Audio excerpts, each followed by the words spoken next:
Morning. Welcome to the boardroom of the National Transportation Safety Board.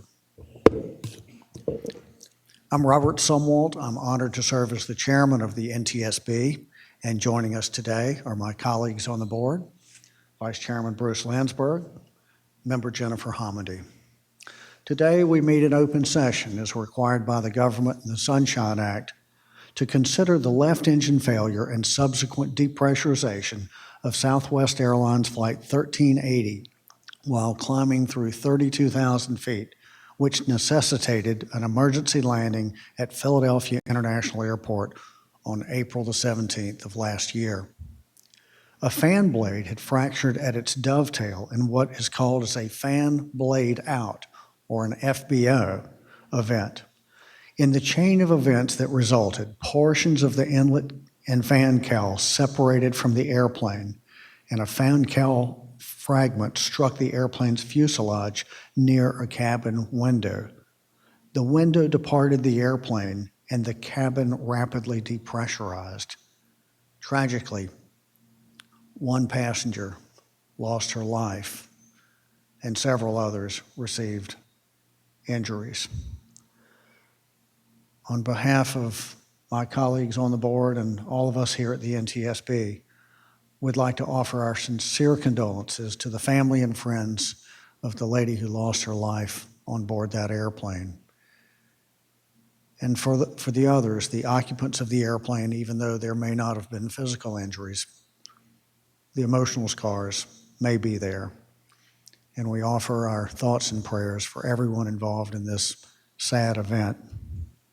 The purpose of our discussions today is to learn from what happened so that we can keep it from happening again.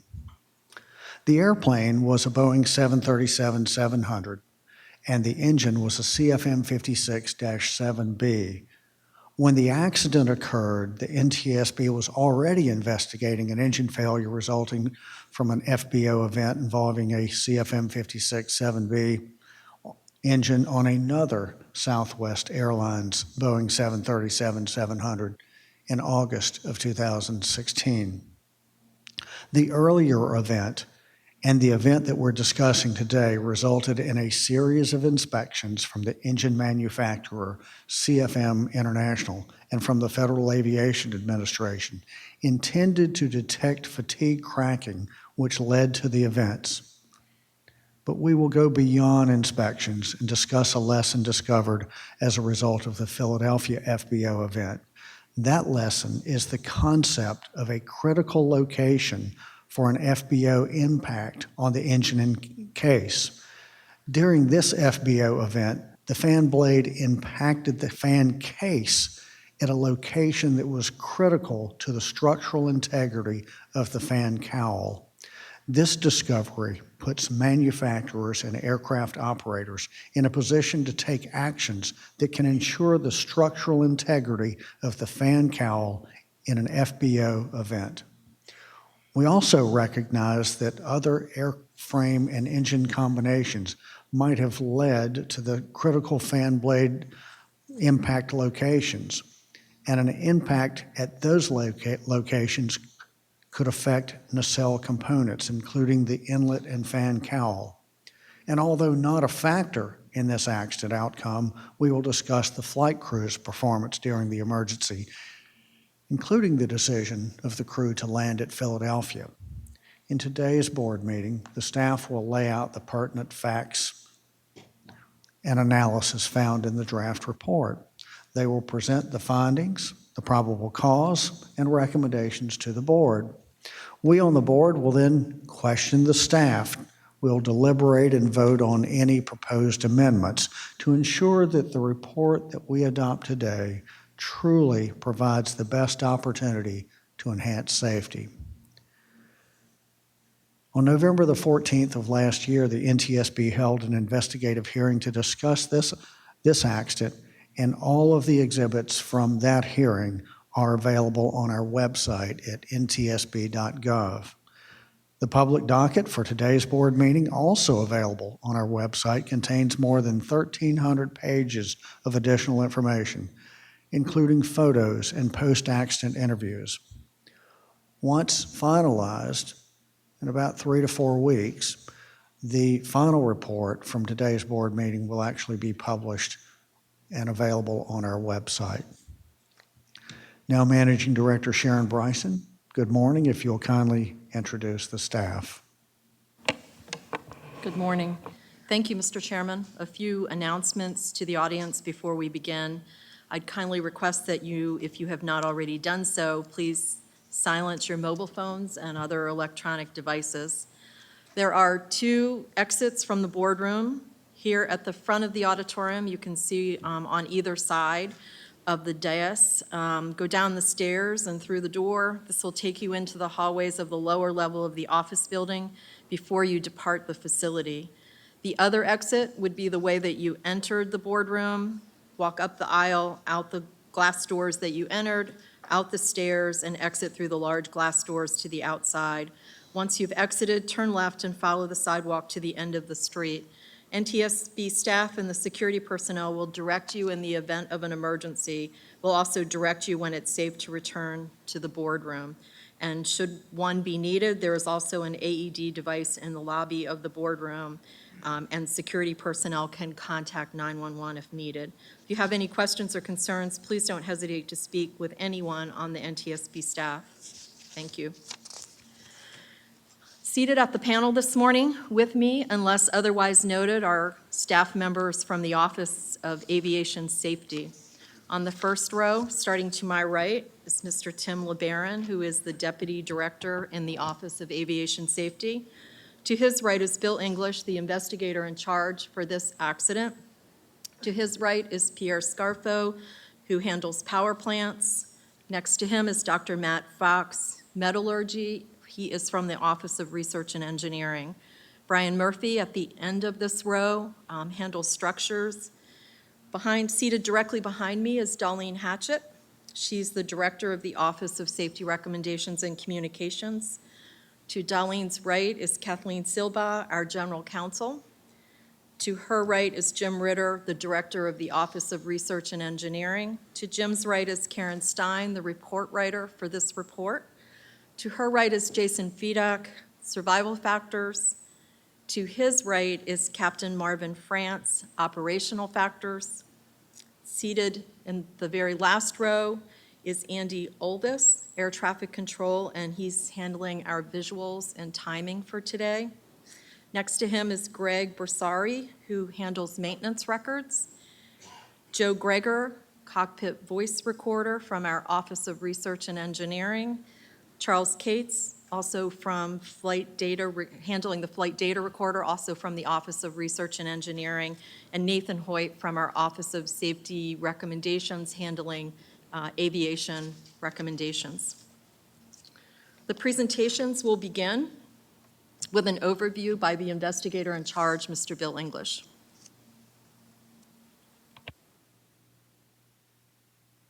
Thank you, Ms. Bryson, and thank you, Mr. Chairman and members of the board.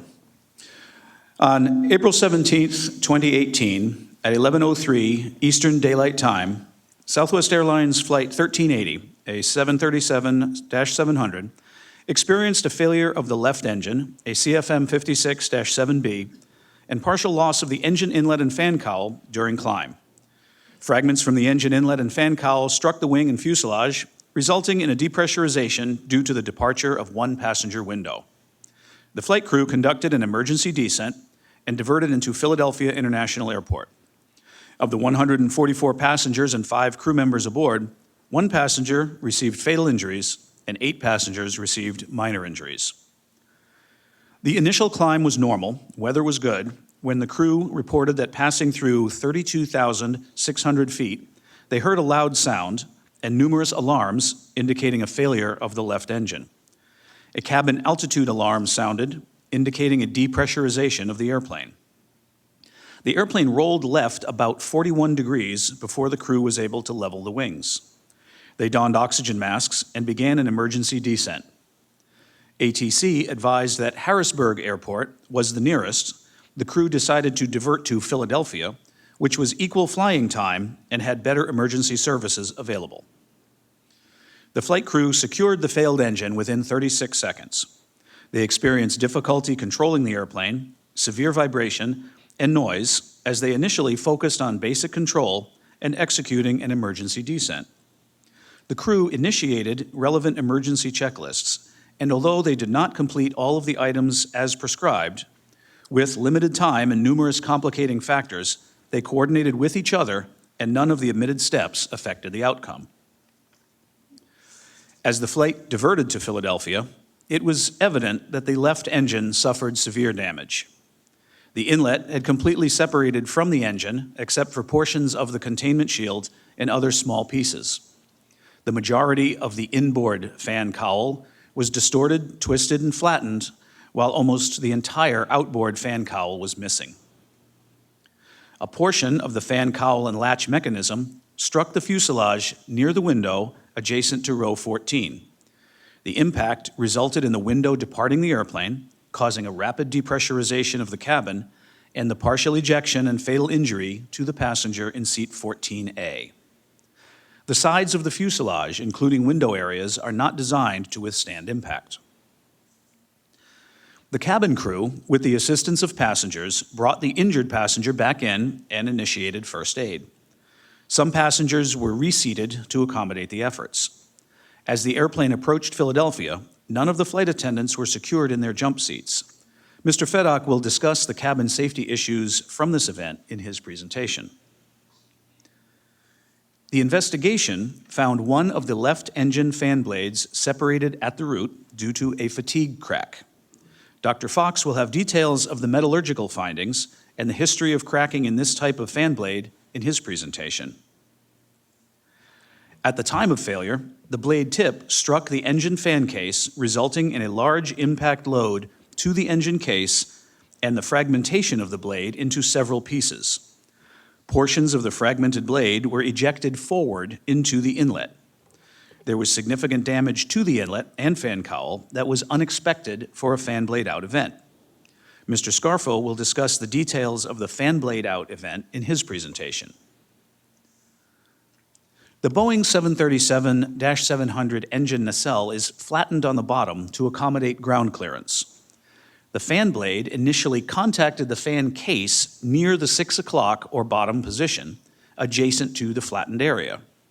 A component called the radial restraint fitting, which helps hold the shape of the cowl, allowed loads to travel from the fan case into the cowl, causing fractures and latch disengagement, followed by the separating of portions of the fan cowl latch, which traveled over the wing and impacted the fuselage near the window at row 14. Mr. Murphy will have details of the nacelle damage in his presentation. Safety issues examined in this report include the structural integrity of the fan cowl after FBO events, determining the critical fan blade impact locations and their effect on nacelle components, the importance of having flight attendants secured, and guidance on the reseating of passengers during a loss of seating capacity. Staff has proposed recommendations in these areas. We would like to thank the parties to the investigation for their assistance, as well as the Annex 13 accredited representative and technical advisors, which are listed here. I would also like to acknowledge all of the NTSB staff and Chairman Sumwalt, who was the board member on scene. Mr. Scarfo and Dr. Fox will now discuss details of the fan blade separation. The accident airplane was equipped with two CFM-56-7B turbofan engines. This figure depicts the engine fan section, as well as inlet and fan cowl, which are part of the nacelle and their relationship to one another. These areas will be discussed in detail during the course of the power plant, metallurgical, and structures presentations. The left engine experienced a fan blade fracture. The subsequent full-length fan blade release is commonly referred to as an FBO event, or fan blade out or FBO event. On-scene examination of the failed fan blade dovetail, while it was still installed in the fan disc, showed metal fatigue. The released fan blade created multiple impact marks, gouges, and tears around the circumference of the fan case. There was no evidence of any of the fan blade fragments passing through it. Thus, the fan case performed as intended for an FBO event. With the fan blades removed, blade fragment exit trajectories, highlighted by the different colored tape, were projected based on impact marks found in the fan case and inlet. The fan blade tip was estimated to have spiraled out of the engine, crossing the A1 flange at an angle between 15 and 30 degrees. All the fan blades were manufactured in 2000, entered into service in 2001, and remained together as a complete set throughout their service life. At the time of the accident, the fan blade set had accumulated 32,636 flight cycles. The fan blade set was overhauled twice. At each overhaul, the fan blade set was visually inspected for damage, and a fluorescent penetrant inspection, referred to as FPI, was performed to detect cracks per the engine manual. No cracks were found. At the time of the accident, CFM recommended that fan blade dovetails be relubed no later than every 3,000 flight cycles. Based on all the relubes performed after the November 2012 overhaul, the fan blade set, on average, was relubed every 1,500 flight cycles, and none exceeded the 3,000 flight cycle recommendation limit. Dr. Fox will now discuss the metallurgical findings for the fan blade hardware. The initial fracture occurred in the dovetail of fan blade number 13 near the edge of the contact face, which is an area of high stress on the blade. To help prevent wear and to reduce contact stresses, the dovetail contact faces are covered with a relatively compliant coating during manufacturing and after each blade overhaul.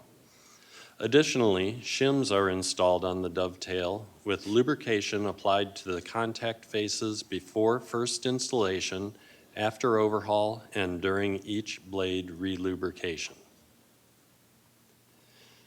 The separated portion of the fan blade impacted the engine fan case and fractured into multiple fragments.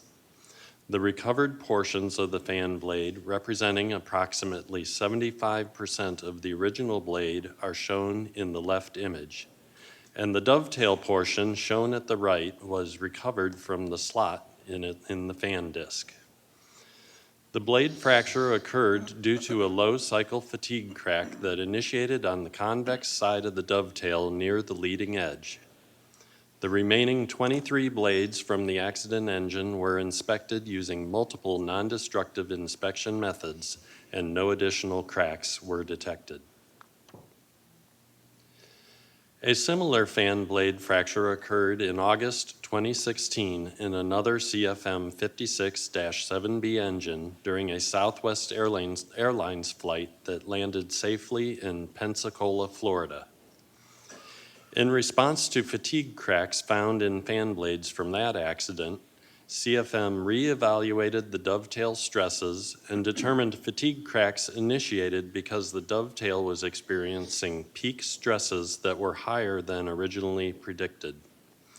CFM found that the higher stresses in the dovetail could occur under normal engine operating conditions due to issues including dovetail coating damage and thickness variations, higher levels of pressure face contact friction and edge loading than expected, and loss or relaxation of compressive residual stress. The fractured blade from this accident was examined using a scanning electron microscope to estimate the total number of fatigue striations that were present on the fracture surface. Each striation represents an increment of crack growth from a single load cycle, which in this case was a flight cycle. Based on the fractographic findings and maintenance records, the estimated total flight cycles associated with crack growth was 20,000 cycles.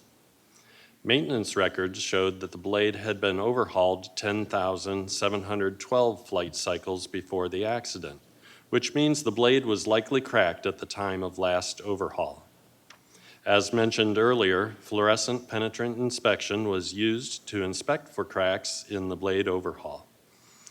Additionally, visual inspections were conducted during each of 7 blade relubrications that occurred since overhaul. It is likely the crack was not detectable by the fluorescent penetrant inspection conducted at the time of the fan blade set's last overhaul, or by the subsequent visual inspections conducted at the time of fan blade relubrications. Mr. Scarfo will now continue with corrective actions taken by CFM and regulators to address this issue. After the 2016 Pensacola FBO event, CFM developed 2 additional non-destructive inspection requirements to detect for fan blade dovetail cracks: an eddy current inspection, referred to as ECI, and an ultrasonic test, referred to as UT. Although these inspection techniques are well established, CFM had developed specialized probes for each method to match the unique contours of the fan blade dovetail. For each method, the entire length of the dovetail is scanned on both sides. For this specific application, ECI and UT provides a higher probability of detection than the FPI used during the previous overhauls. The fan blade dovetail is removed during overhaul, exposing a clean surface. In this condition, the use of ECI is an effective method for detecting surface and near-surface cracks. However, for the on-wing inspection, the dovetail coating is present, making ECI not well suited. Instead, for this application, UT was used. UT is an ideal method for detecting surface and subsurface anomalies. Since the introduction of the first on-wing inspection service bulletin issued in March of 2017, CFM has issued 2 additional service bulletins with multiple revisions varying the initial and repetitive inspection intervals based on fleet inspection results. The FAA and EASA have issued a combined total of 8 separate airworthiness directives mandating the different on-wing inspection requirements. In addition to the new inspections, CFM reduced the fan blade dovetail relube from 3,000 to 1,600 flight cycles. During the relube task, only high-cycled fan blades are required to be UT inspected. However, according to Southwest Airlines, UT is performed at every relube, no matter the flight cycles. Utilizing ECI and UT, 15 additional fan blades from multiple operators were positively confirmed to be cracked and have been removed from service. Including this and the Pensacola accidents, the total number of failed or cracked fan blades is 23. This completes the power plant and metallurgical presentations. Mr. Murphy will now present the structure's findings. Thank you, Mr. Scarfo. This morning I'll be discussing the failure of the nacelle, inlet, and fan cowl structures. The inlet is an aerodynamic fairing which directs the airflow to the fan and core sections of the engine as shown on the left and highlighted in yellow, and it is attached to the engine fan case. A representative cross-section of the inlet is shown to the right. This morning, I will be focusing on the inlet inner barrel and the containment shield. The investigation revealed that portions of the fan blade traveled forward of the containment shield, causing substantial damage to the inlet inner barrel. This damage was not accounted for during the original analysis because it was not observed during the component testing or the certification test. An additional source of damage to the inlet was due to the displacement wave that travels circumferentially around the engine fan case. The engine deflections that occur as a result of the engine fan case absorbing the impact energy of a released blade are referred to as the displacement wave.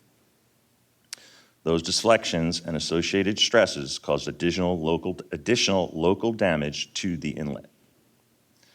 The structural analysis determined that the inlet departed the airplane within half of a second following the fan blade out due to fragments entering the inlet forward of the containment shield, differently than observed during certification, along with the damage caused by the displacement wave. The fan cowl is comprised of inboard and outboard halves, enclosing the engine fan case as shown on the left and highlighted in yellow. It serves as an aerodynamic fairing extending from the aft edge of the inlet to the forward edge of the thrust reverser. As shown on the right, the inboard and outboard fan cowls are hinged at the top to allow opening for maintenance. At the bottom, the two halves are connected by 3 latch assemblies, and the radial restraint fitting assembly attaches the inboard fan cowl to the engine fan case and maintains the asymmetrical shape. Concurrent with the inlet damage, the fan blade's impact with the fan case also initiated damage in the fan cowl structure.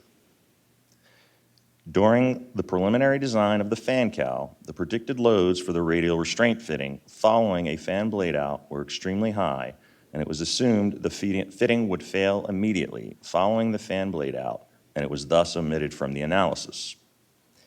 However, during the accident, the radial restraint fitting, as shown on the left, did not immediately fail. And unlike what was assumed during certification, the impact loads from the fan blade out were transferred from the engine fan case to the fan cowl structure through the radial restraint fitting assembly, causing cracks to initiate and grow throughout the inboard fan cowl structure within 28 milliseconds following the fan blade out, as shown on the right. The subsequent rundown and external aerodynamic pressure loads resulted in further crack propagation and failure of the inboard fan cowl skin panel and latch assemblies, allowing the fan cowls to become disengaged and open. As a result, portions of the fan cowl departed the airplane and struck the fuselage following the fan blade out, causing the loss of a passenger window and the cabin depressurization in less than 1/10 of a second. In summary, safety would be improved if Boeing and the certification authorities implemented design changes to ensure the structural integrity of the fan cowl on the Boeing 737 Next Generation series of airplanes after a fan blade out, determining whether other airframe and engine combinations have any critical fan blade impact locations, and how an impact at those locations could affect nacelle structure, and finally, by investigating the structural integrity of the nacelle structure for a fan blade out during all engine operating design conditions. Mr. Fedock will now discuss the survival factors issues related to the accident. Thank you, Mr. Murphy. Flight 1380 was a full flight with 143 passengers seated in the cabin. There were 3 flight attendants designated A, B, and C. Flight attendants A and C were assigned to the forward dual-position jump seat, shown in green here on the right. Flight attendant B was assigned to the aft dual-position jump seat, where she sat for takeoff with a non-revenue company employee who was not a flight attendant. After the depressurization, all 3 flight attendants returned to their assigned jump seats, donned oxygen masks, and later retrieved portable oxygen bottles to move into the cabin to check on passengers. When Flight Attendant C reached row 14, she saw a passenger whose seatbelt was still buckled, had been partially pulled outside the airplane through the window. Flight Attendants A and C tried to bring the passenger back into the airplane, but were unable to do so. 2 passengers were eventually able to pull the passenger back into the airplane so medically qualified passengers could begin resuscitation efforts. About 5.5 minutes before landing, the first officer contacted Flight Attendant C on the interphone. She told him about the injured passenger, and the first officer stated, "We're going to land as soon as we can." The flight attendants then advised the passengers, "We are almost landing," and about 1 minute later, "We are almost there." During the 19 seconds prior to touchdown, the flight attendants shouted brace commands to passengers. For landing, Flight Attendant A sat on the floor in the aisle near row 4 or 5 while passengers held her down.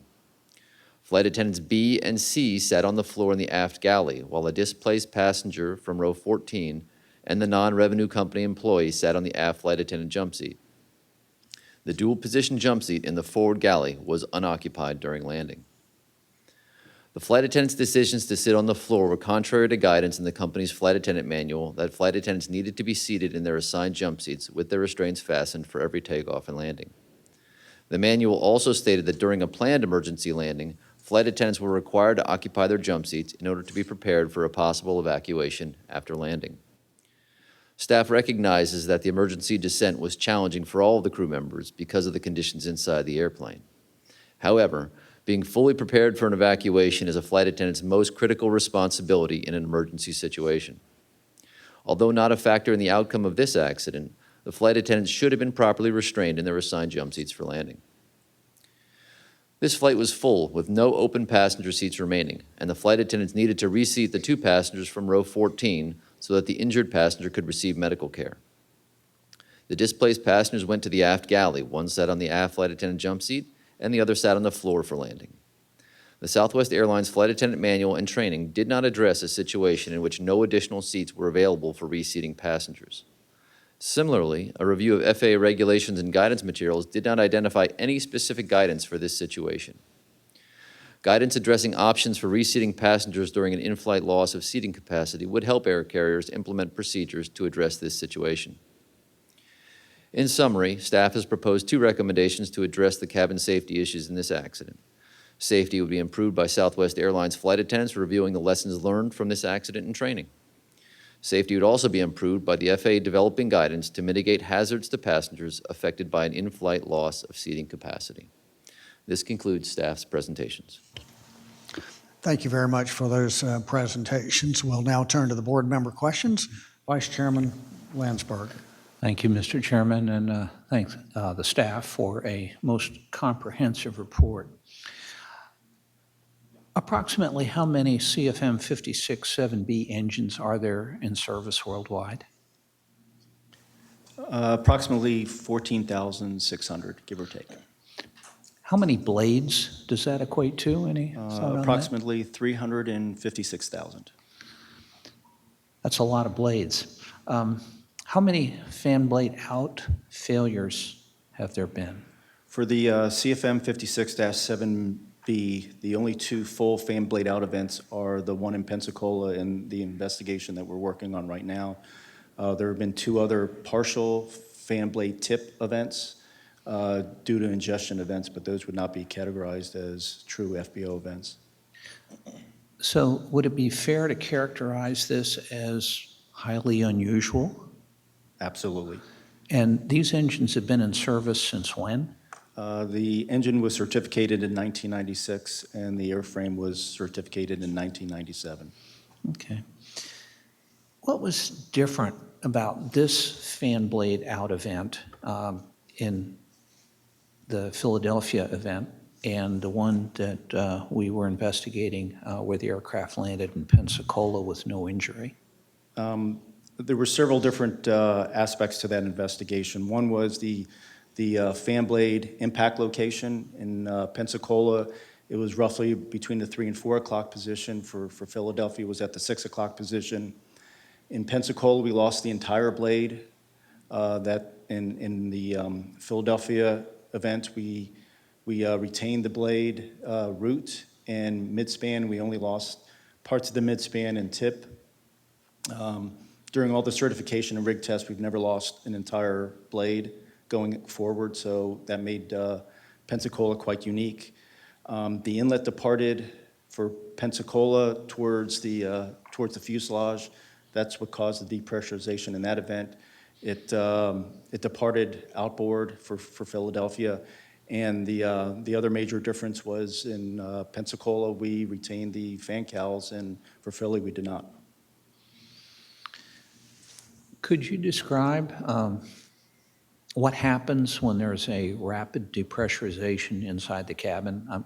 I've sat through many of the briefings and also had some high altitude training in altitude chambers, and it seems a little bit different than what is briefed by the airlines.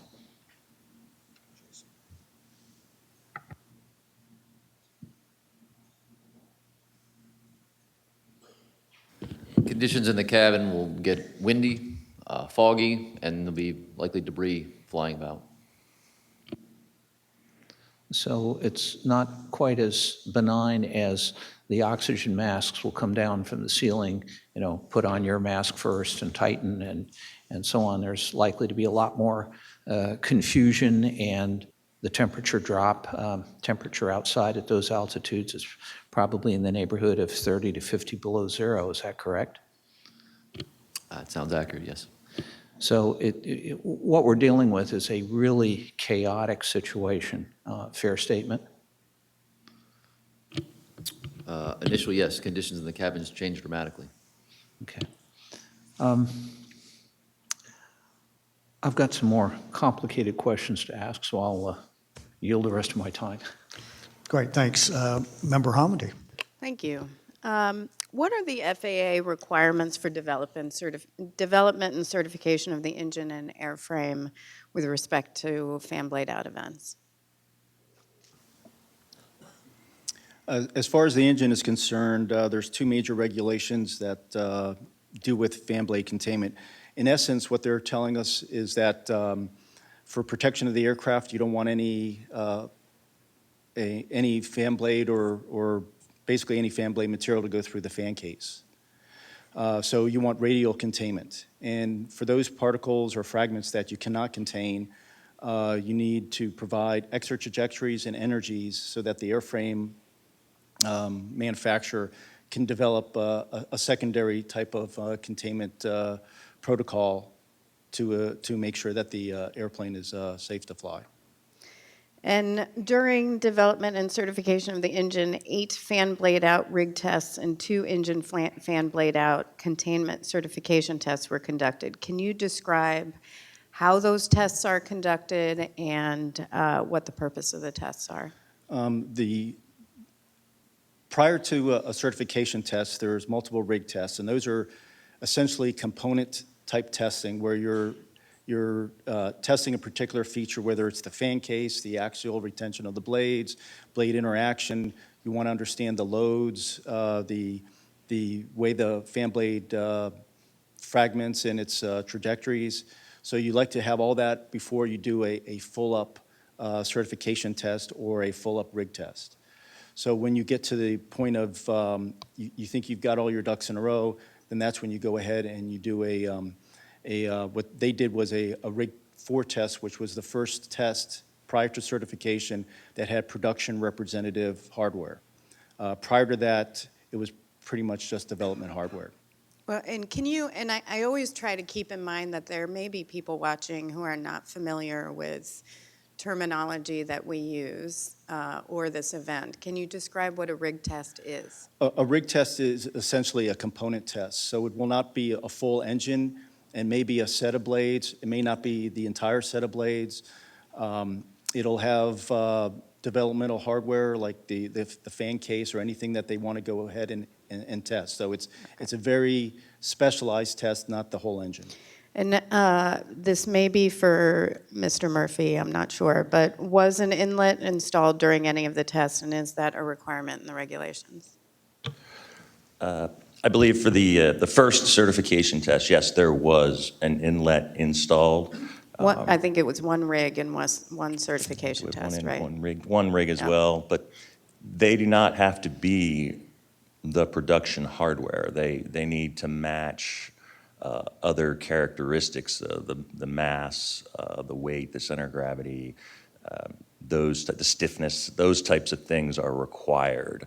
The So Part like a 25 representative, airframe world not- does not have a requirement that they have to test an inlet or a fan cowl on an engine test. It's an engine. This is a Part 33 engine test, not an airframe certification test. Right. So with respect to the inlet, were there any aspects of the Philadelphia accident that were consistent with the tests that were conducted as part of the engine and airframe certifications?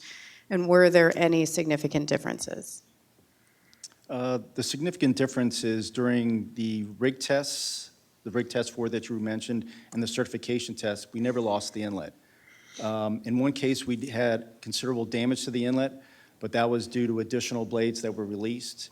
But as far as the test protocol of containing the initial fan blade release, the inlet stayed on and wasn't penetrated during the certification tests. Okay.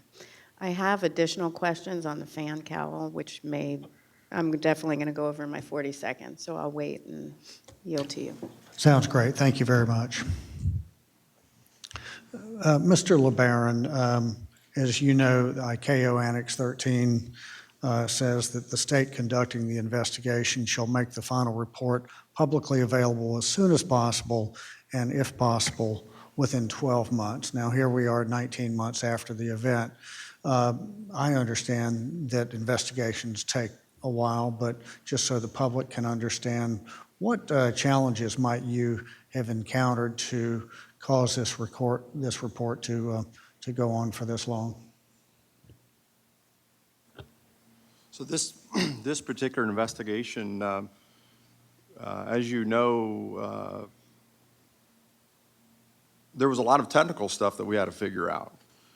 When you realize that, okay, we know that we had a fan blade come out, well, what happened?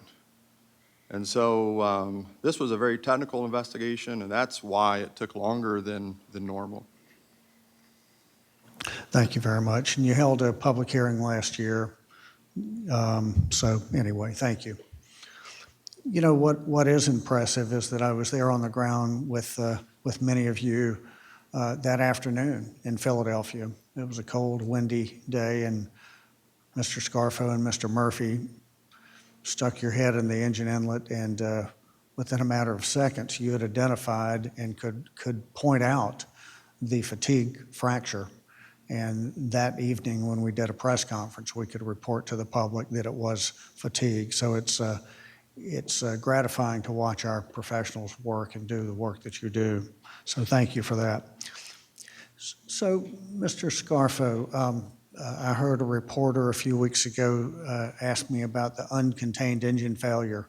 But technically, this is not an uncontained engine failure, is that correct? Because That is correct. yeah, because the component, the fan blade itself, did say it was contained. It did not breach the containment case. None of the cases were breached, so that's what's considered whether it's contained or not contained.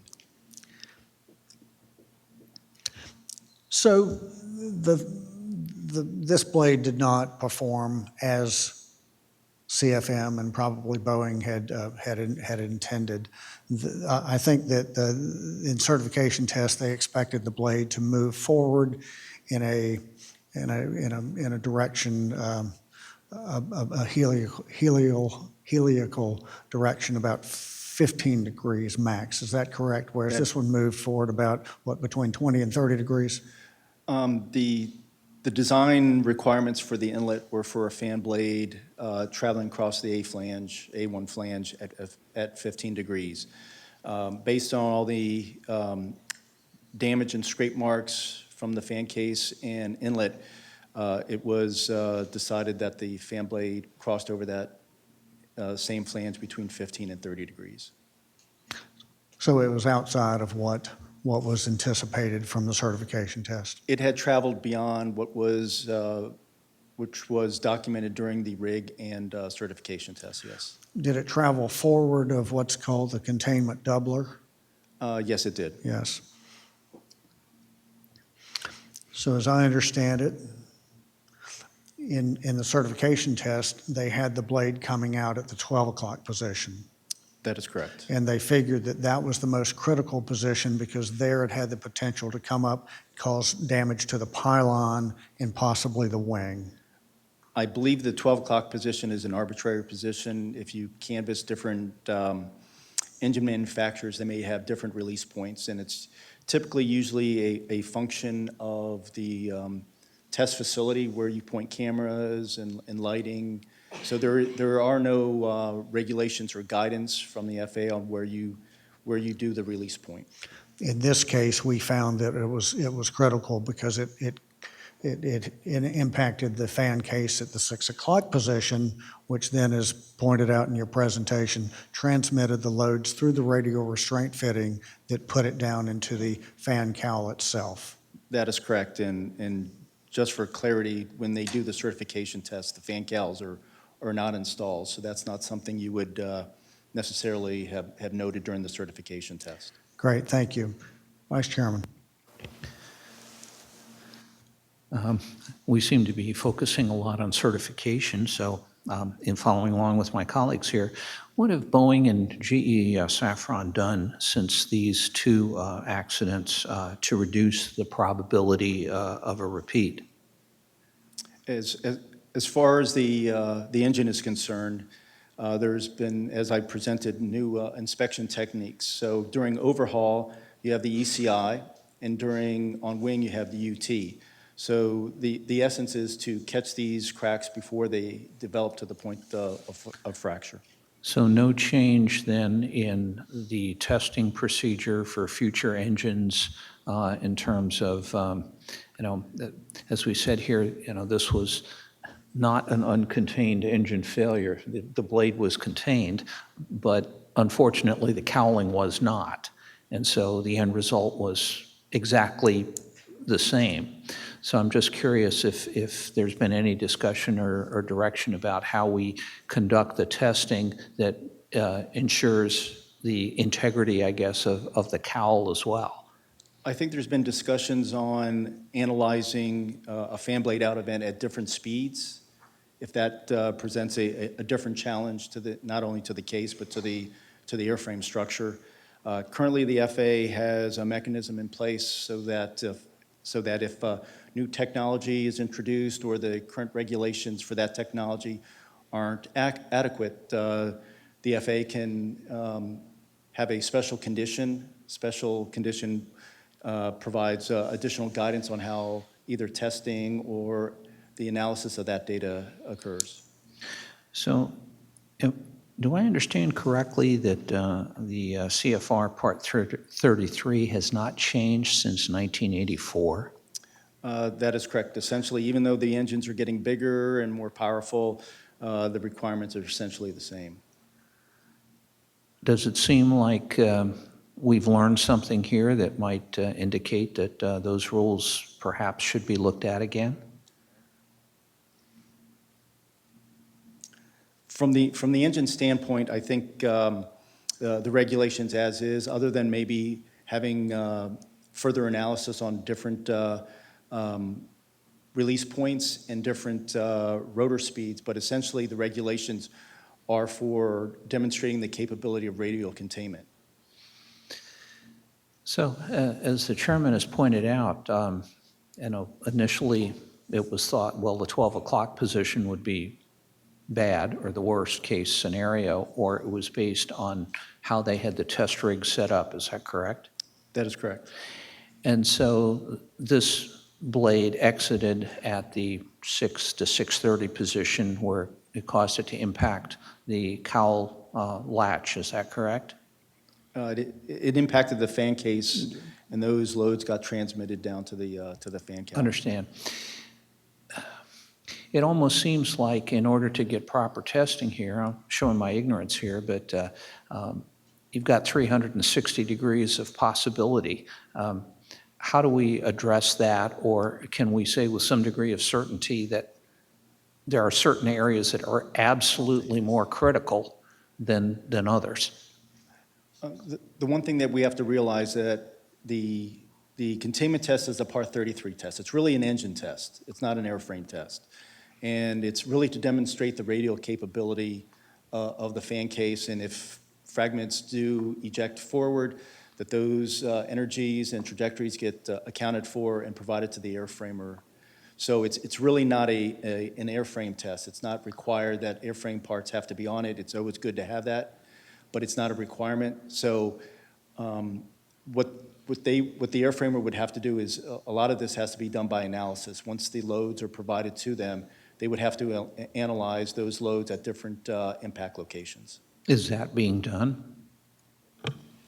Yeah, as far as the airframe side, even for this aircraft, it was done at the blades were released at every 30 minutes, I believe, going around the clock. So analytically, yes, the fan cowl and the inlet were looked at every 30 minutes going around the clock, rather. 30 Analytically, minutes. but not in real. No, I realize that's expensive to do, but. No, but the test, the information gained from the test, whether it be the deflections, strain gauges, or measured deflections, then are used in hand with the analysis in order to correlate and validate your analytical tool based on a known test data point, and then go forward from there and say, okay, I am smart enough to use the analytical tool because I matched this actual test condition. So then I can go forward based on that, and every 30 minutes, as I believe that was done on the NG for this engine. They released the blade at every 30 minutes. Great. Hold that thought. We'll get back to it. Thank you, Mr. Chairman. Thank you, Vice Chairman. Member Hamady. Was that done originally as part of the modeling and the testing, or you're talking about after this event? No, that was done during the initial certification. It was looked at every 30 minutes, a blade Okay. release at every 30 minutes on the And clock. at different RPMs or just max RPM?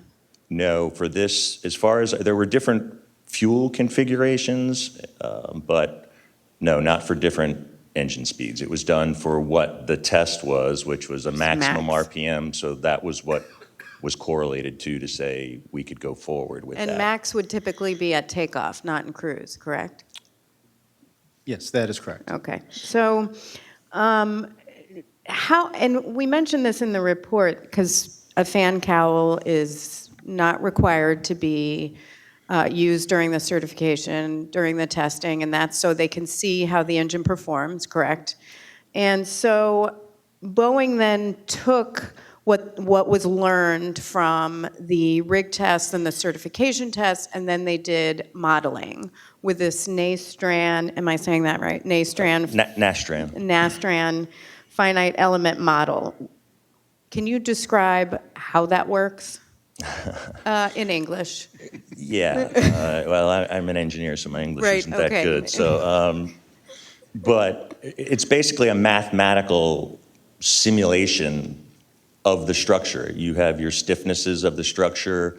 You've modeled, the table here as best you can, and it performs, it deflects, it all just like an actual airplane would. And for a long, long time now, we've been using finite element codes to design and analyze airplanes, and you match your deflections, you match your strains, you correlate back to test data, and you say, yes, I can use this tool because I'm smart enough, and I have said, you don't want to do the one thing we never want to do, we call it in the industry, pardon me, but garbage in, garbage out. So you have to always go and correlate your fancy tool, your analytical tool, back to some known test data to say, I can use this and I'm doing it right.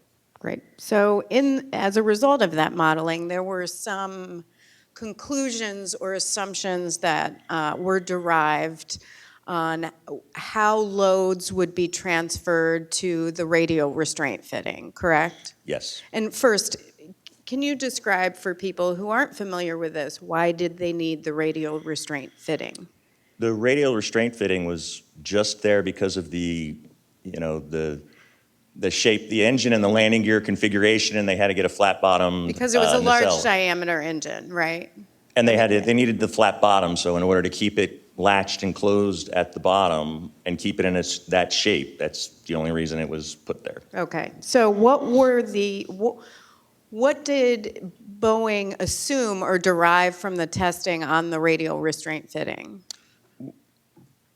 There wasn't any testing on the radial restraint fitting. There was the analysis on the radial restraint fitting. The analysis, right, sorry. The I need my analysis engineering. concluded that when a fan blade was released, some portion of that radial restraint fitting, whether it was on the engine case side or the cowl side or the clips that actually attach to the frames, the stresses were going to exceed what that part was capable of doing. So I believe in that analysis, the radial restraint fitting was modeled with springs, so they pull the loads out of those springs, then go back and to the old school way with a pen and a piece of paper and the tools we've learned in all of our textbooks, and sized all the parts and determined that for a fan blade out, that part is actually going to fail. So they said, okay, fine, we'll just remove it from the analysis, we'll omit it from the analysis and design all the other structure so that it can carry the loads And stay intact. and stay intact. Right. The problem is when you go back to that time frame in 1990-ish, we didn't have the capability to see things down at 28 milliseconds. Well, and that's actually why I'm asking all of these questions. Two questions before my time is up. Could Boeing have known during their original testing and modeling in the 90s that this was, we state they used the state-of-the-art technology at the time. Should this have been known? I do not believe so. I concur with what I found when doing the Okay. investigation and would have done it the same way if I was sitting in the So- chair that day. Understood, and we state that in the report. So here's my question. How how does industry then keep up with technology advances? Because you could do testing and certification on something today, and in 5, 10 years down the road, you have new technology that may be able to determine safety deficiencies in what you previously tested and were able to prove some sort of performance. So I'm just wondering, we don't have a process where they have to go back and do certification and testing and all this modeling, but then how does industry then stay ahead of the game with all the technology advances?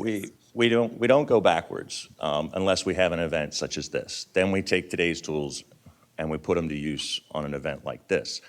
As the industry is going forward and as the tools become available, they start to be used in the new certification programs. In this area, I think to the 2 newest programs at Boeing, in this area, they are using these newer tools. That's not to say that you need to use those in every part of the airplane. I mean, the old tried and true methods are still standing true. When you have a case like this and you have lessons learned, you say, okay, now we're gonna go back and we're gonna look at our 2 other airframes that are currently in production, and we're gonna make sure we don't have this same issue arise, and they have done that.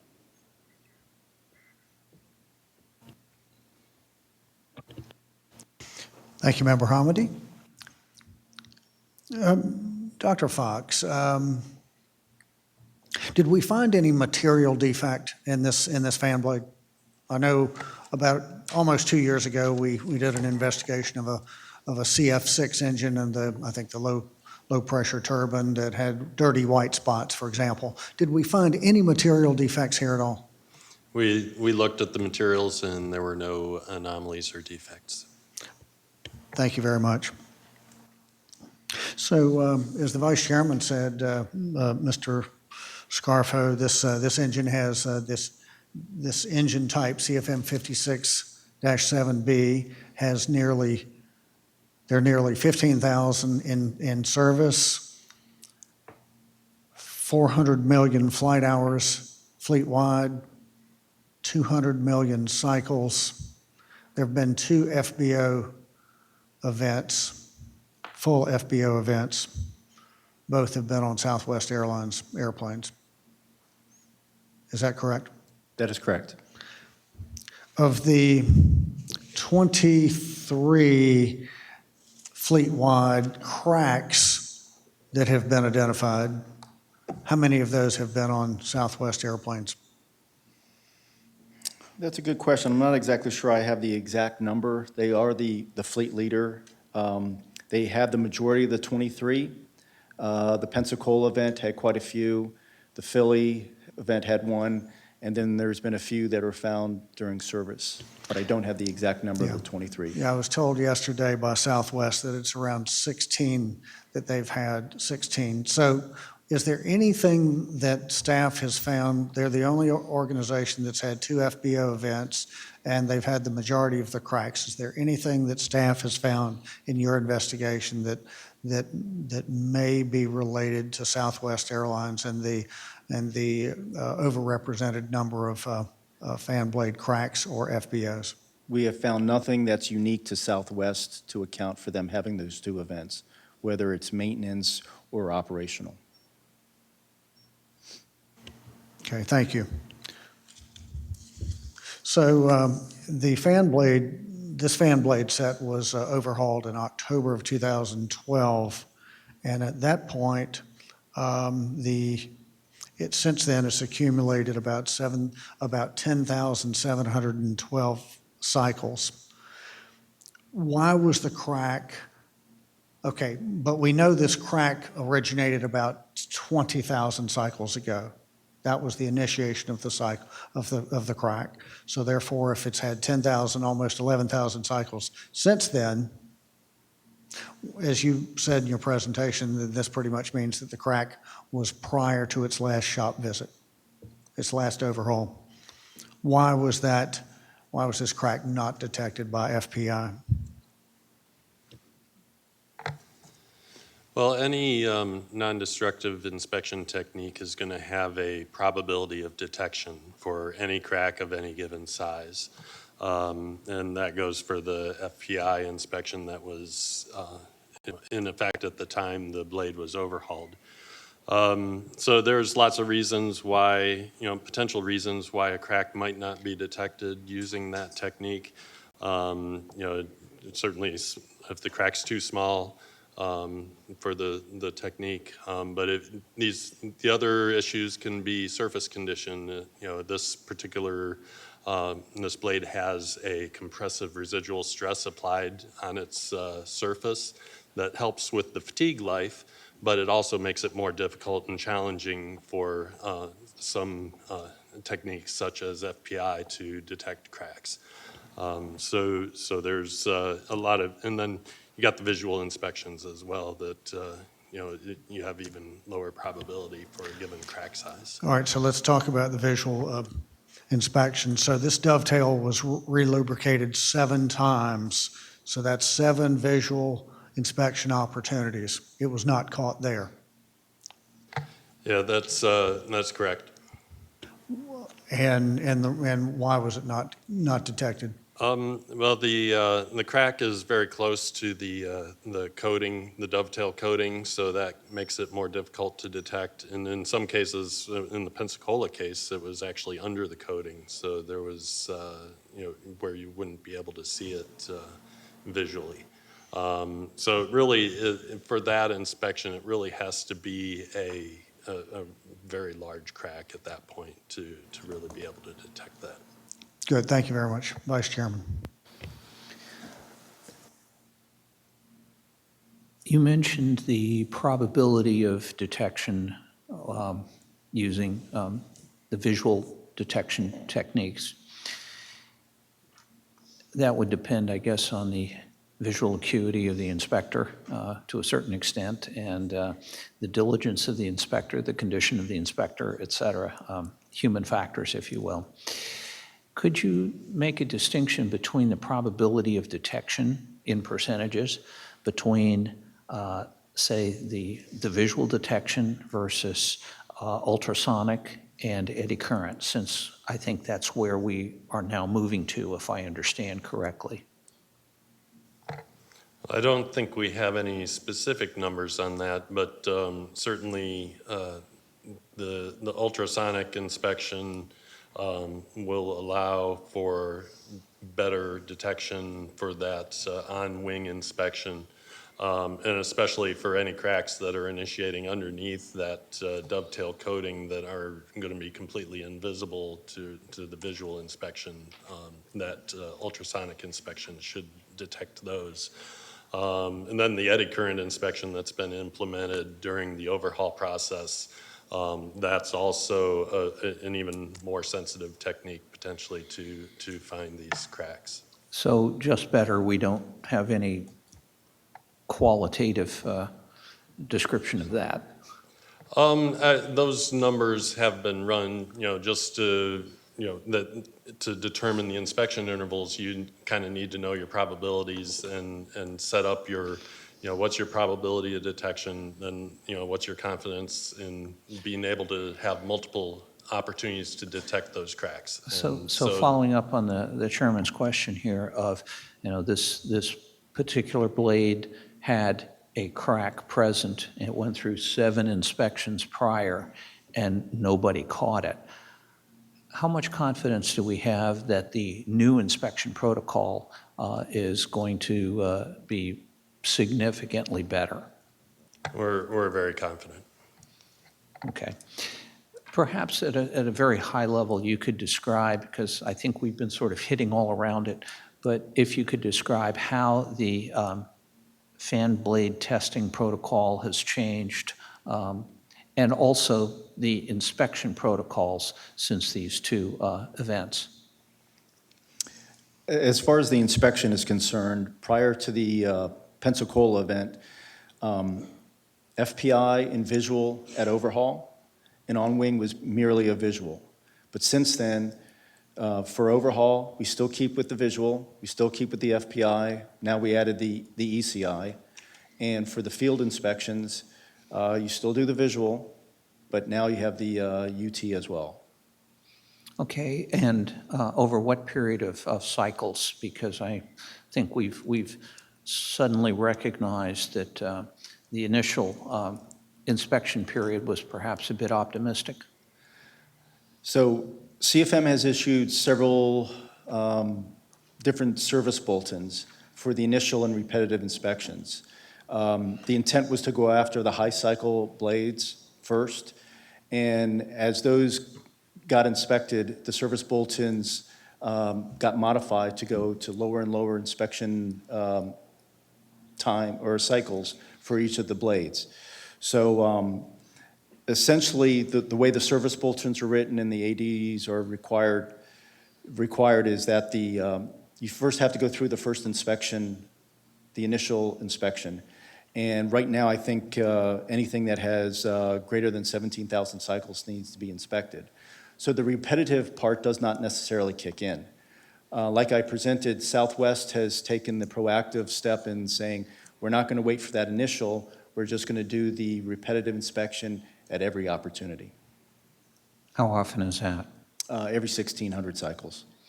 So we have a And high that level. and that matches the relube interval. So the blades have to be removed to do the relube, and they're taking that opportunity to do the fan blade inspection. And we have, quote, high confidence that that will catch any incipient cracks. Yes, we do, and the fact that they're doing it every 1,600 hours, we have even greater confidence because we know that based on the crack propagation rates that they're going to have multiple opportunities. Even if they do miss one, they'll have more opportunities to detect the crack. Got it, thank you. Thank you very much. Member Hamady. What about other engines and other aircraft? I mean, should they be doing, I assume blades are also subject to fatigue, cracking in other engines. I mean, I know we're focused on this one and the industry is focused on this one. I'm just curious. Each blade and each engine manufacturer has their unique inspection requirements. So for this one, we have a solid blade, a metallic blade, so certain inspections are very appropriate for it. You have other engine models that are using composite blades, so the inspections that you would mandate or you would recommend for this particular model would not necessarily be appropriate for those others. And you mentioned composite blades. So fan blade materials over time have changed. That is correct. And, you know, now they're going more towards carbon fiber. It's lighter, it breaks up. What would necessitate retesting under federal regulations for, say, new materials used? So as far as the composite blades, when they started coming into service, the FAA had issued a special condition to handle that. It was a new technology that hadn't been used in that particular application. So they knew that because of this new technology that certain things needed to be part of the design process, part of the certification process, and part of the continuing airworthiness of that particular part. Okay, so, but then what does that require if you have an engine in service now and you have different? If it was determined that it was a safety of flight issue that they could not handle during an inspection and a redesign was required, then I would imagine at some level there would be either some another sort of test or an analysis of that new design. But then the question is it really a redesign? Yes, it would be considered a redesign. It would be a brand new part number. So would it require a test on its own? It may not be. That would be something that the FAA and the engine manufacturer would have to discuss. And did we, and I noticed in Collins submitted a party submission that they found evidence of zinc in several locations on the fracture surfaces of the inner barrel. And that really the only places zinc could be is on the attach ring, which stayed attached to the fan case, or on the blade platform. So did we look at that at all? I'm assuming we didn't have a blade platform, right? Most of the blade platform departed. Okay. We had So a couple did- small pieces. So we weren't able to look at that at all? No. Okay. And I want to, what time is it? Okay, I want to switch to the window structure itself. Can you, I don't know that I have enough time. You know what, I'll wait till the next round. Good, thank you, Member Hamady. Captain France, I want to talk about the performance of the flight crew. And so talk about how they performed.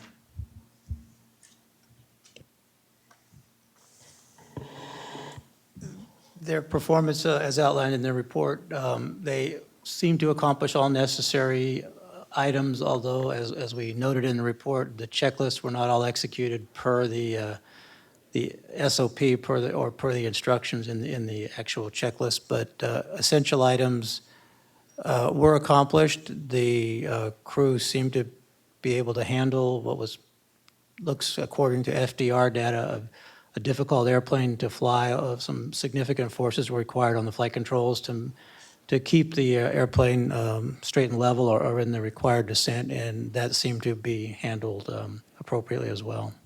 Yeah, I mean, the reason I ask that is that, yes, I've read the report several times, but people in the audience don't necessarily know what's written in the report. So what is do you know what the time of useful consciousness is for an explosive decompression at say, 32,000 feet?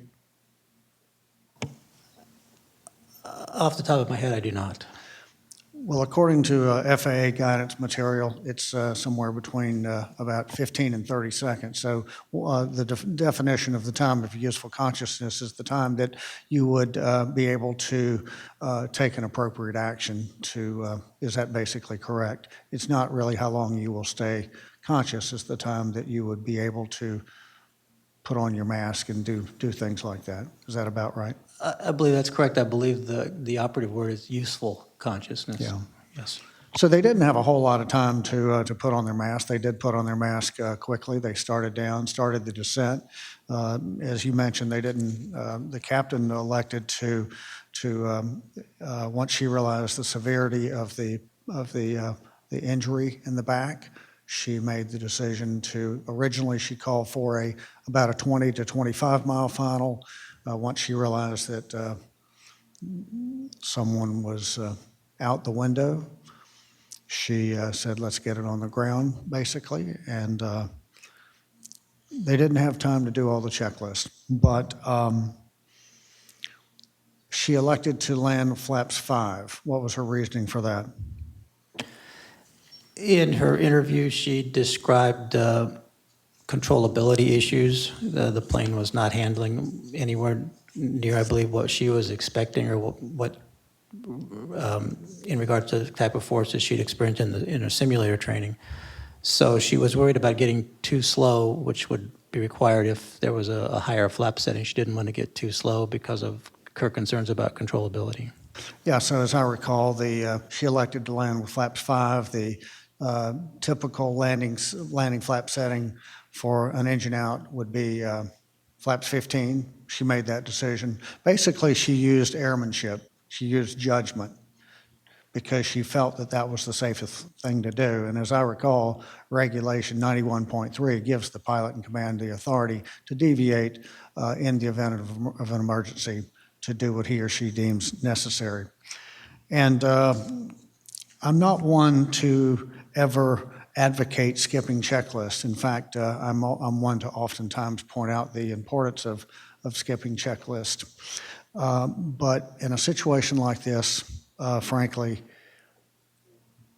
the most important thing to do is to get the airplane on the ground.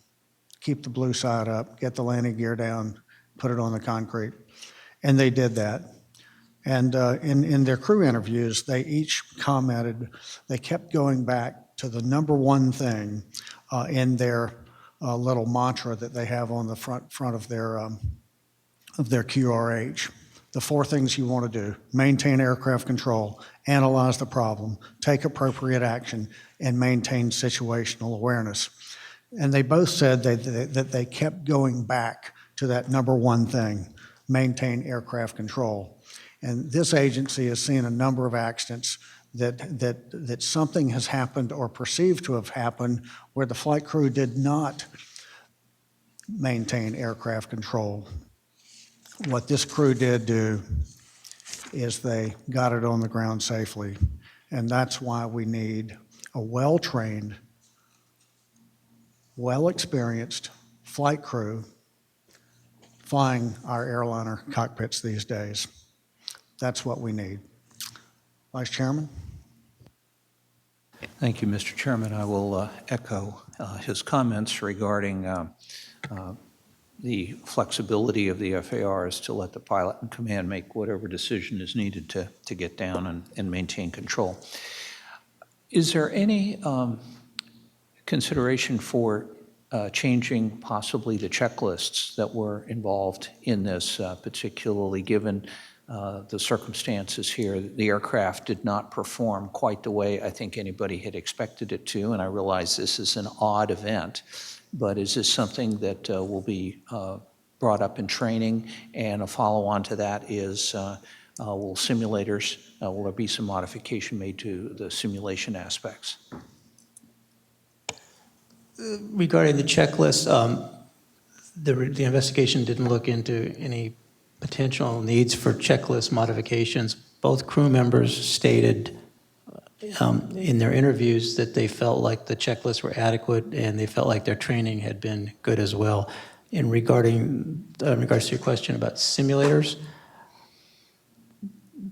there was no question that we looked at in the investigation as to the adequacy of simulators to provide the kind of training. There was a brief look at the value of perhaps training complex or compound emergencies, more than one serious emergency or event occurring initially right after another, and that is not the way training typically goes. Typically in training, there's one primary emergency followed by perhaps 1 or 2 other minor follow-ons, but not 2 major emergencies as we saw in this situation, the loss of the engine and the rapid depressurization. So that issue was not examined in the report as far as is there a need to continue or develop more complex or compound training, compound emergency training.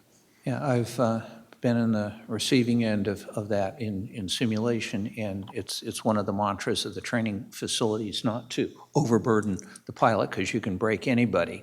But I think here there's an opportunity to say, one thing led to another, and yes, it was a compound major event. And so it seems to me that we keep learning about things that we're quite sure will never happen, and then somehow they do, and it would seem like that would be a good place to at least spend a little bit of time working on that. So I have no further questions, Mr. Chairman. Thank you, Vice Chairman and Member Hamady. I want to talk about the window structure for a second. A piece of the inboard fan cowl and the aft latch keeper impacted the fuselage, which caused the window to depart. Can you describe the window structure itself? Yeah, I'll take that. The window itself, as you see in the airplane, is actually there's 3 clear panels that are obvious to the passenger. One's called the outer, and the middle pane are they are structural in a manner. They're designed to keep pressure inside the airplane, so they have some beef to them, but they're held into a frame with some clips. And then there's an inner panel, sometimes called the scratch pane. It's just cosmetic. So the thing that you can actually touch when you're sitting in the passenger seat doesn't have any real structural robustness to it at all. But the window itself is primarily designed simply to keep pressure inside the airplane.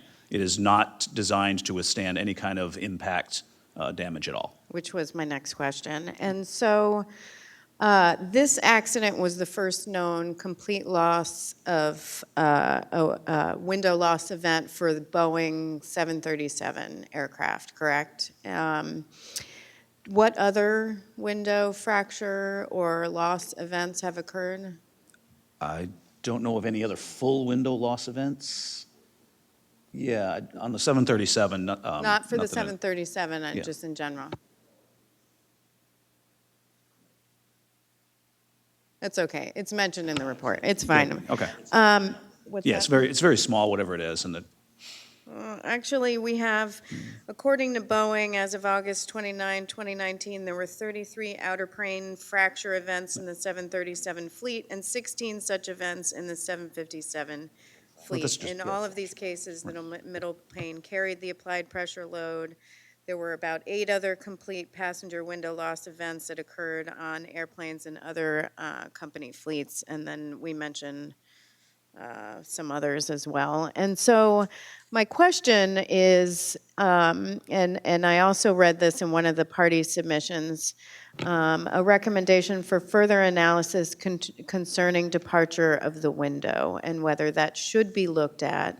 Obviously, it's not something that you mentioned that it's designed to keep pressure and not designed for impact. Do you think that should be looked at? Correct. Well, we didn't recover any of the window in order to analyze. There was no fragments of the window inside the airplane. They all departed and were not found out in the countryside. We don't have any way of knowing if the window itself was actually impacted or not. It may have been, or the way the mechanism, the latch mechanism struck may have skipped over the window. So there's not much to analyze there as far as it came out. We do know the latch mechanism struck the fuselage, which the side of the fuselage structure is also not designed for impact. Things don't come at an airplane from the side. Some windows are. If you think about a 747, it has some angled windows in the front, have some analysis and structure there for bird strike, that sort of thing. But the side facing, the mechanism that it came out, it's not designed to do that anyway. So what mechanism exactly caused the window to come out? It's not designed to do that anyway, and without the window, there would be no real way to know that. It did not come out for the Pensacola flight, though, right? The Pensacola impact was at a different location, below the window belt and in some skin. It did make a very large hole in the skin for the same reason. Again, that skin is not intended to be impacted by dense objects. Okay. I have some questions on performance of the flight attendants, but I'm going to first ask one question regarding medical response. It seemed when I listened to the CVR that it took quite a bit of time for fire personnel to get on board the aircraft. And when I looked at 11:17 during the flight, medical assistance was requested. They landed at about 11:22 and 21. At 11:22, the captain reminded fire personnel about the injury on the aircraft. There were several times where this occurred, maybe 3 or 4 times, over the course of about 9-10 minutes. Did that seem an unusual amount of time? There seemed to be some confusion between fire and an injury on board. I don't know who wants to answer that. Yeah, I'll take that. I recall that they eventually had the flight attendants disarm, I believe it was the 1R door, open the door, and they put a ladder up to it, and then firefighters entered the aircraft through. Yeah, preceding that, though. Preceding that, I'd have to go back and check, but I do know that the fire personnel were aware that the aircraft was coming in and were ready for its arrival. Beyond that, I can't comment right now. Okay, thank you. Thank you, Member Hamady. Mr. Feddock, this picture here, I think, was on probably the front page of the USA Today. We see passengers that are not wearing their mask properly. You can't see many faces here, but of the 3 faces that you can see, none of which are wearing the mask properly. Did the report look into any of that? Well, there are 3 opportunities for for passengers to learn and understand how to use that piece of safety equipment. The first is in the safety information card that's presented to them at their seat pocket. Every flight, that piece of equipment is demonstrated either in person by a flight attendant or via video monitor. And the third way is actually when the masks do drop, you'll notice in those pictures, there is actually a caricature on the bag itself showing how to properly wear that piece of equipment. Yes, but in spite of all three of those, we have evidence that at least three people did not put it on, and I didn't see that mentioned in the report. Is there any particular reason why? I don't know the reason why it's not in the report. I think it is documented in the factual report as far as the system itself, but passenger usage, again, we've made a number of recommendations on passenger education in the past, not particularly with the oxygen systems, but it's very difficult, unfortunately, to get passengers to pay attention to the safety briefings, and we see that repeatedly. Also, in going through the docket material, I noticed that some of the tubing from the PSUs for connecting the oxygen mask to the ceiling, to the passenger service unit, some of them were not properly attached. In fact, some had come completely undone. Any thoughts on that? I didn't see reference to that in the report.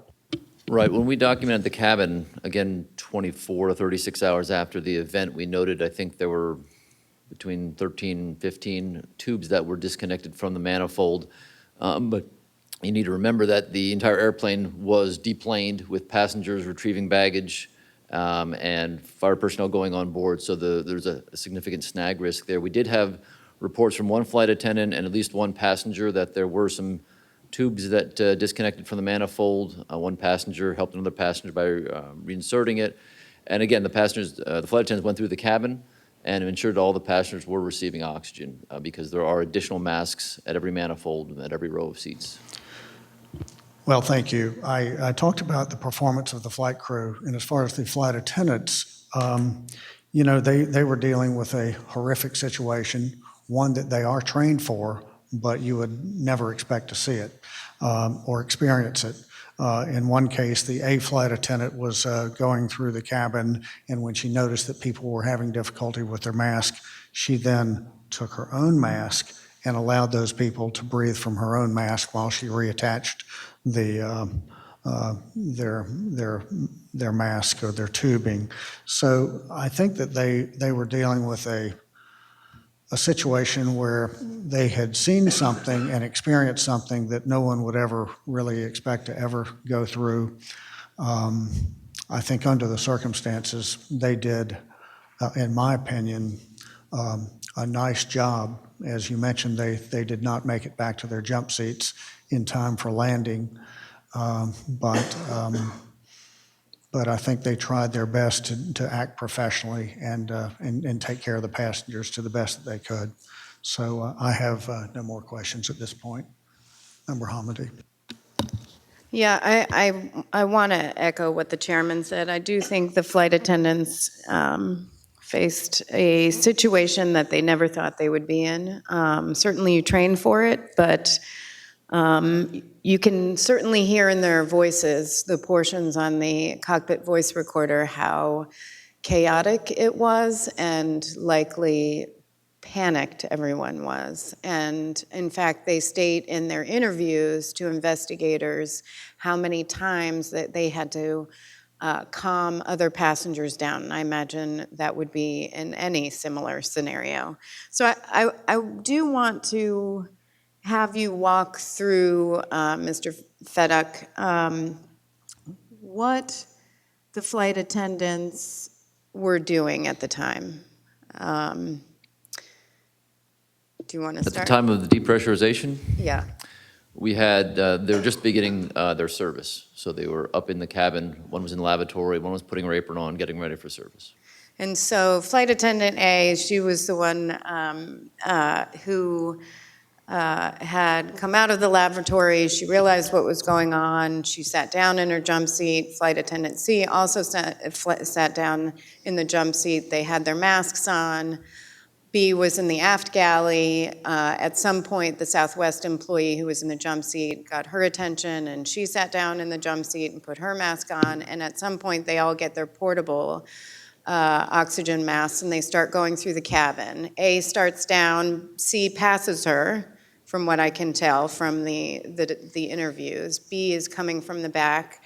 They're making sure people have their seatbelts on. They state they say smoke is probably fog, and debris flying, it's loud. And they're going down the aisle and they're checking seatbelts. They're making sure people have their masks on. There's tubing that came out, so they're trying to put that back in. They're helping at least one mother and lap child.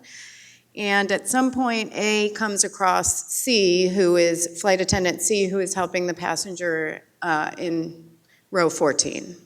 And along with C, A starts helping C address the serious situation going on in row 14. Two other passengers also joined to help.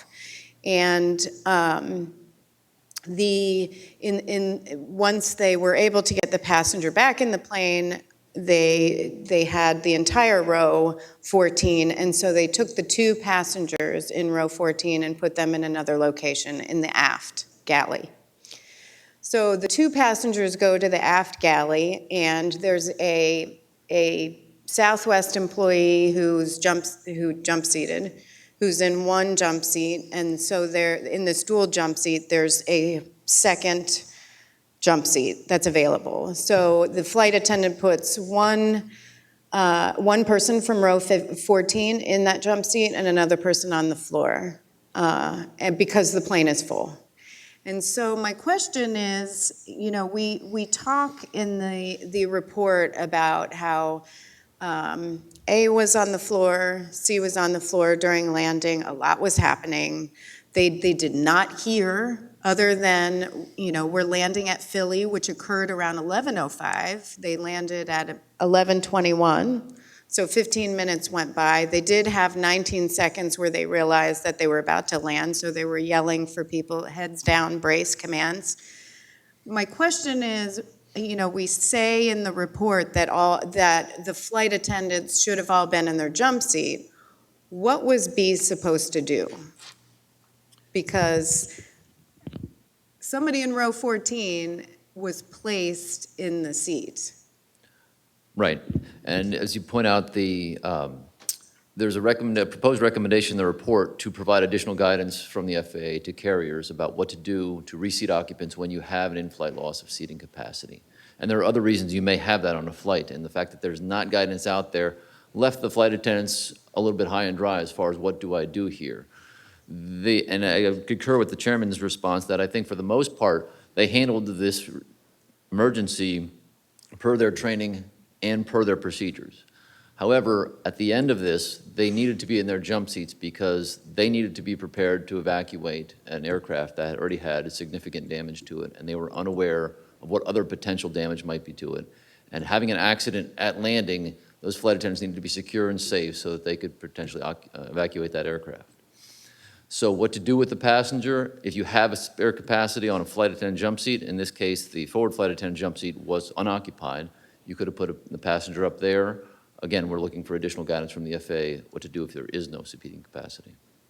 And I do think the additional guidance is necessary because the flight attendant's manual didn't address this situation, and there was some question on what to do.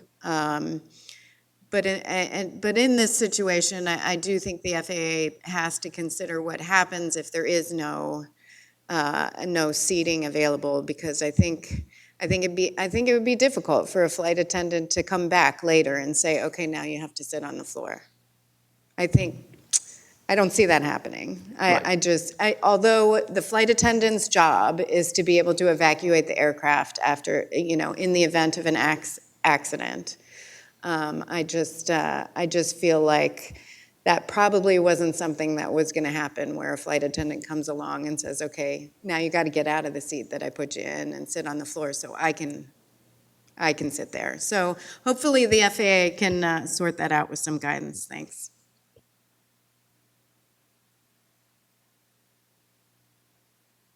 We have no more questions from the board. We'll take a break. We'll come back at 11:20. We are in recess.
If everybody take your seat, we'll begin in about 1 minute.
We are back in session, and do either of my colleagues have additional questions?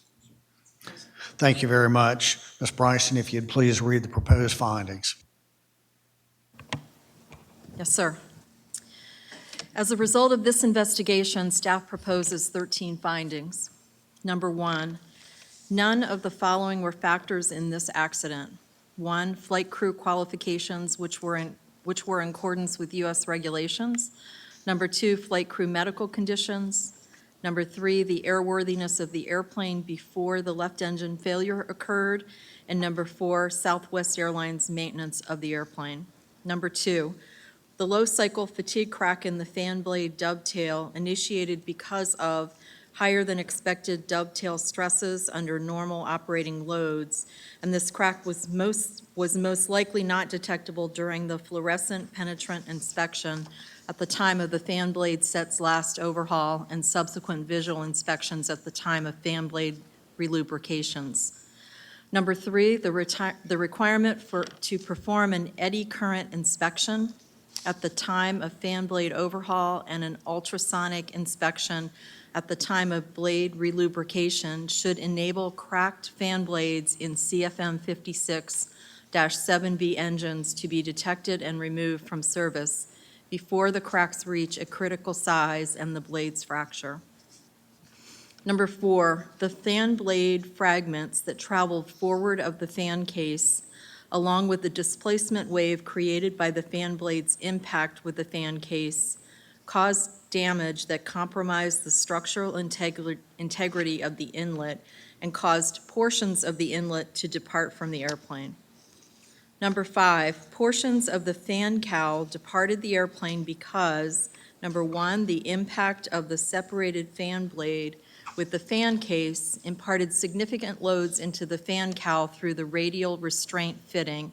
And number 2, the associated stresses in the fan cowl structure exceeded the residual strength of the fan cowl, causing its failure. Finding number 6, the impact of the inboard fan cowl aft latch keeper with the fuselage near the cabin window adjacent to seat 14A caused the window to depart the airplane, the rapid depressurization of the cabin, and the passenger fatality. Number 7, the accident demonstrated the susceptibility of the fan cowl installed on Boeing 737 Next Generation Series airplanes to a fan blade out impact location near the radial restraint fitting and the effects of such an impact on the structural integrity of the fan cowl. Number 8, given the results of CFM's engine fan blade out, or FBO, containment certification tests and Boeing's subsequent structural analyses of the effects of an FBO event on the airframe, the post-FBO events that occurred during this accident could not have been predicted. Number 9, the structural analysis modeling tools that currently exist to analyze a fan blade out event and predict the subsequent engine and airframe damage will allow airplane manufacturers to better understand the interaction of the engine and airframe during an FBO event, and the response of the inlet, fan cowl, and associated structures in the airplane's normal operating envelope.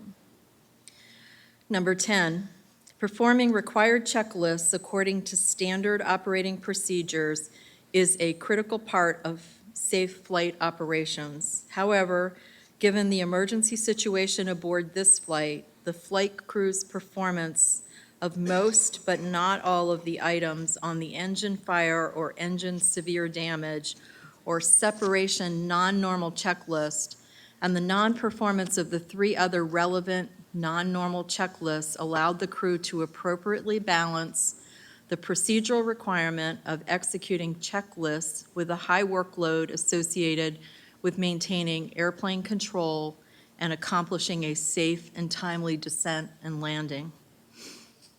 Number 11, the flight crew's decision to land at Philadelphia International Airport was appropriate given the airplane's location at the time of the emergency, the circumstances of the emergency, and the airport's multiple runways and aircraft rescue and firefighting capabilities.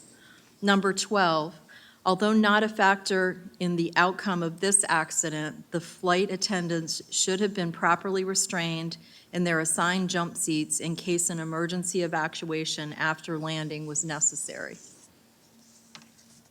Number 13, Federal Aviation Administration guidance addressing options for reseating passengers if an in-flight loss of seating capacity were to occur would help air carriers implement procedures to address the situation.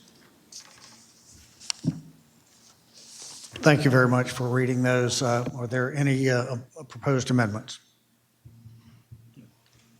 Great. Do I have a motion to adopt the findings as read? So moved. It's been moved and seconded. Any further discussion? Seeing none, all in favor of adopting the findings as proposed, please signal with a hand and say aye. Opposed? There are none. The findings have been adopted unanimously. Now, Ms. Bryson, if you'll please read the proposed probable cause. Staff proposes the following probable cause.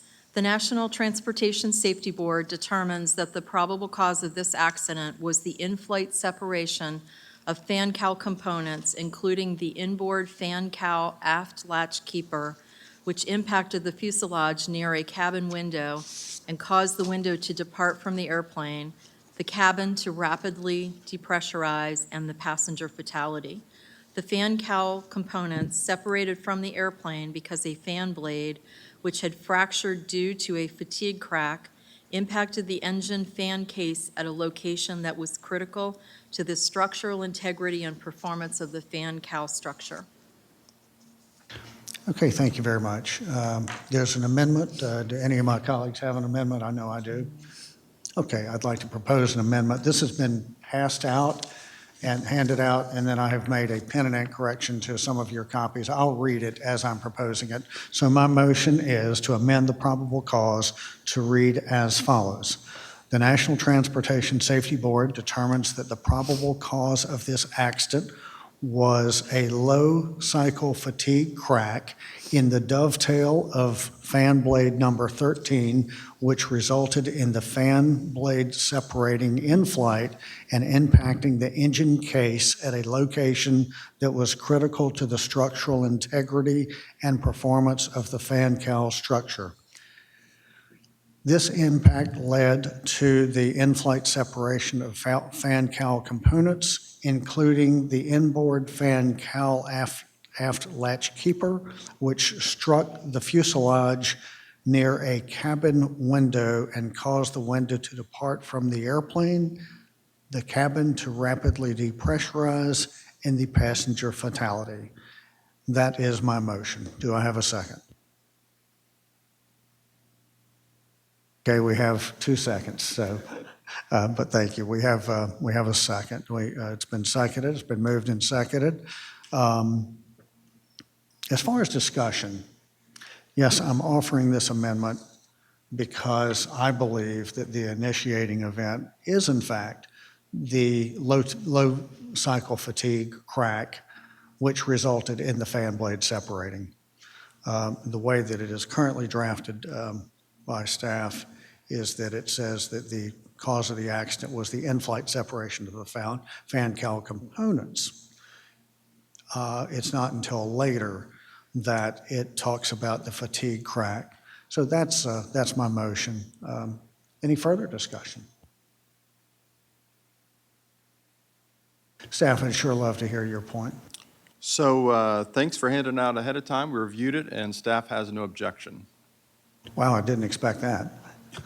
But thank you. Okay, no further questions or comments. All in favor of approving the motion to, all in favor of adopting the probable cause as amended, please signal with a hand and say aye.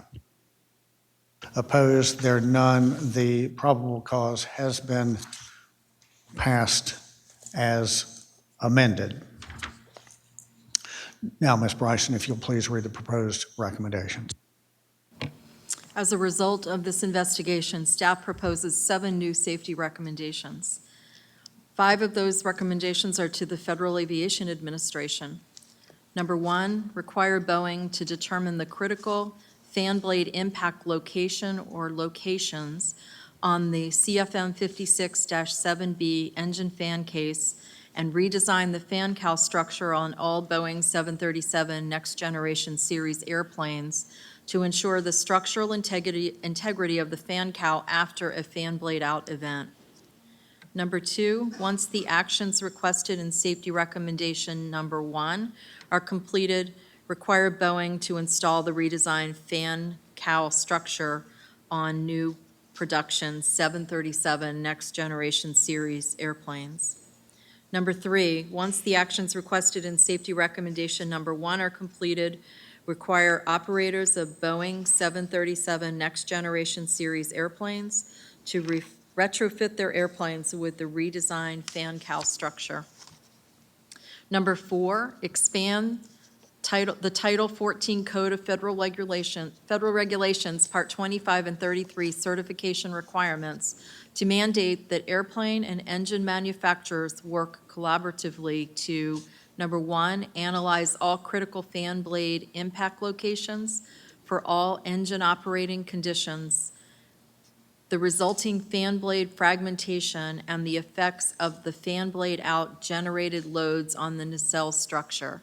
And number 2, develop a method to ensure that the analysis findings are fully accounted for in the design of the nacelle structure and its components.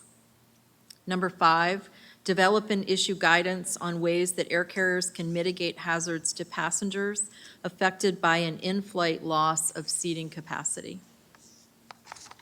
1 recommendation to Southwest Airlines, that is recommendation number 6, include the lessons learned from the accident involving Southwest Airlines Flight 1380 in initial and recurrent flight attendant training, emphasizing the importance of being secured in a jump seat during emergency landings. And 1 recommendation to the European Aviation Safety Agency, recommendation number 7, expand your certification requirements for transport category airplanes and aircraft engines to mandate that airplane and engine manufacturers work collaboratively to, number 1, analyze all critical fan blade impact locations for all engine operating conditions, the resulting fan blade fragmentation, and the effects of the fan blade out generated loads on the nacelle structure. And number 2, develop a method to ensure that the analysis findings are fully accounted for in the design of the nacelle structure and its components. Thank you, Ms. Bryson. Do I have a motion to adopt the recommendations as presented? So moved. It's been moved by the Vice Chairman, seconded by Member Hamady. Any discussion? There's none. All in favor of adopting the recommendations as presented, please signal with a hand and say aye.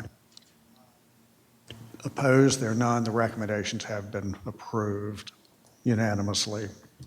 Do either of my colleagues have any additional issues for discussion? Is there a motion to adopt the report as revised? Member Hamady has moved. Second. Vice Chairman has seconded. All in favor of adopting the report as revised, please signal with a hand and say aye. Let's do that. Did we get unanimous? I was not watching the screen there. All in favor of adopting the report as revised, signal with a hand and say aye.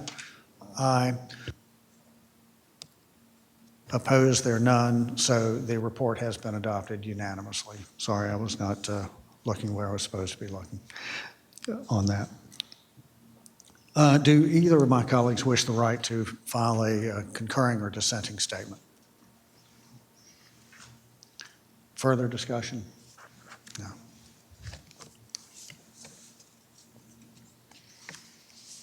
Well, in closing, I do want to thank the staff for your hard work, and I really want to thank my colleagues for all the hard work, preparation that you've done going into this, and for the good questions, the good discussion, the good debate. My special thanks to Bill English. Bill, you served as the investigator in charge. Thank you for that, but I also realize that it's not you alone. It's an entire team that supports you, all the specialists coming together to complete an investigation that's very comprehensive. I also recognize that it's not just the investigative staff that does things around here. It's everyone. We couldn't do what we do without the support and the program offices that do support us. So on behalf of the board, a very sincere thank you, not only to the investigative staff, but to the program and support staff as well. The recommendations, as we've adopted today, are a reminder that it is not enough it's not enough to just prevent the failure. We must also actively work to identify ways to minimize the effects of a failure if one does occur. These recommendations show the way forward for greater safety, even when a fan blade out event occurs. The best case is for every FBO to be prevented.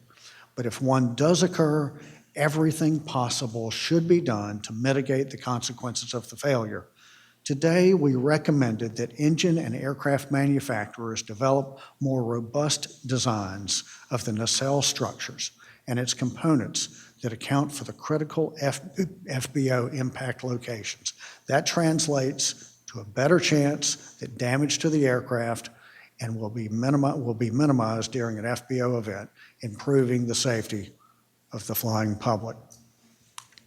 We have a saying at the NTSB that from tragedy we draw knowledge to improve the safety for us all.